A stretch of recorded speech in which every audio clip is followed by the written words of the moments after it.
Tim Norton here with your Wednesday devotional for July 15th.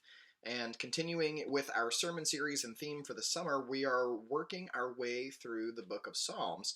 And if you have found yourself finding encouragement or challenge in this particular practice and wishing that there was a tool that you could have at your disposal so that you could continue to work through the Psalms even after this summer practice is over, I'm going to do a quick promo for something that has been really helpful in my relationship with the Lord, and it is a book called The Songs of Jesus. And every day you work through a part of a psalm, and there's just a tiny little couple of sentences of explanation and some prayer prompts. And so by way of introducing you to this particular resource, I'm going to use it for today's psalm reading. The psalms for today are Psalm 77 and 78. And I'm going to choose Psalm 77 since it's a little shorter, and you can see how this resource works. Normally it would be a couple of verses or the whole psalm if it's shorter, and then the explanation and the prayer prompts. So Psalm 77 spans a couple of days worth of reading, and I'll work through them and pause for moments of prayer and reflection that will come up on your screen. So hear the word of the Lord from Psalm 77. I cried out to God for help. I cried out to God to hear me. When I was in distress, I sought the Lord. At night, I stretched out untiring hands, and I would not be comforted. I remembered you, God, and I groaned. I meditated, and my spirit grew faint.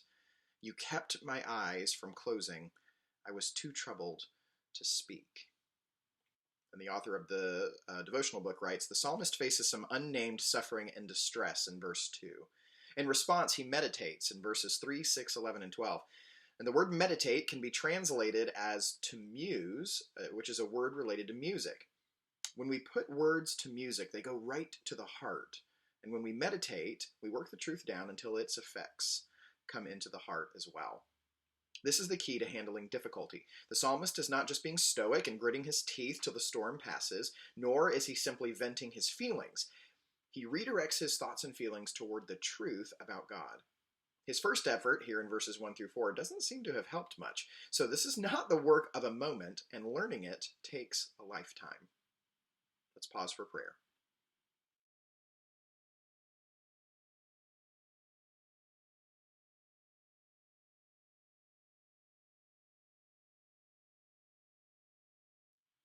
The psalm continues in verse 5.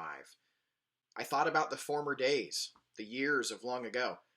I remembered my songs in the night. My heart meditated, and my spirit asked, will the Lord reject forever?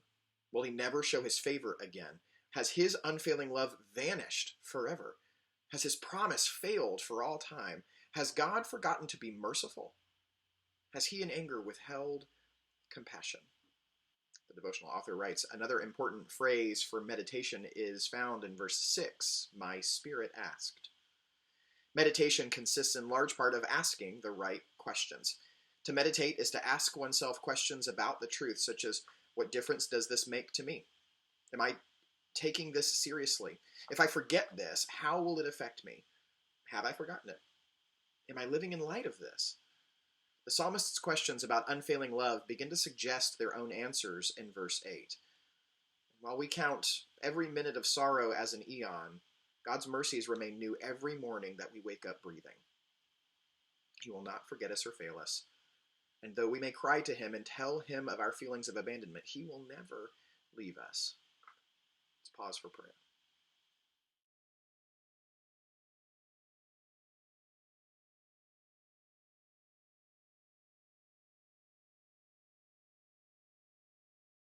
Continuing in verse 10. Then I thought, to this I will appeal. The years when the Most High stretched out his right hand. I'll remember the deeds of the Lord. Yes, I'll remember your miracles of long ago. I will consider all your works and meditate on all your mighty deeds. Your ways, God, are holy. But God is as great as our God. You are the God who performs miracles. You display your power among the peoples. With your mighty arm, you redeemed your people, the descendants of Jacob and Joseph. The devotional reads, finally, the psalmist decides to conduct a sustained meditation in verse 12. He appeals in verse 10 to the account of the redemptive miracles of God during the Exodus. Lawyers appeal a case when they hope for a different conclusion from the one they received from the lower court. The psalmist is then arguing against his own heart, which has ruled that things were hopeless. His case to his heart: if a God with power like this in verse 14 loves us, then what am I afraid of? He muses on the might and the love of God as shown in the past in order to overwhelm his fears in the present. Let's pause and pray.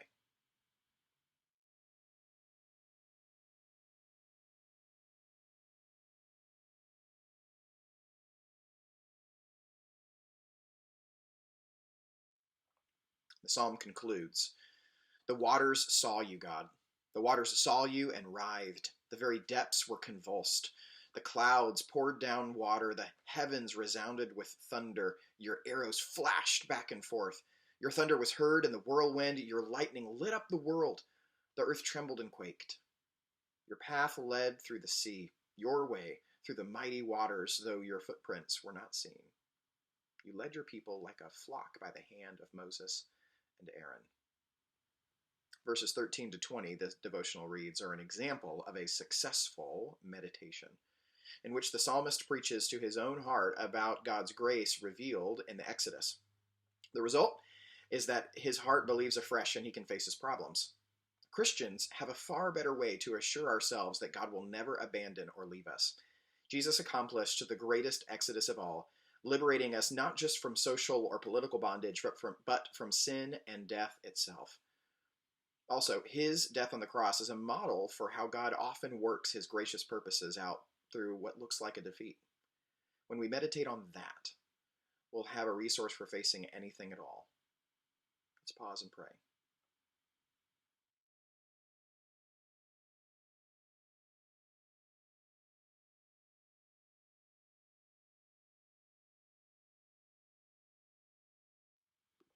So there you have it. This is a great resource for me personally, and I would commend it to you if this practice of praying through the Psalms with a little bit of guided reflection has been helpful for you over the last few weeks. Take care, friends.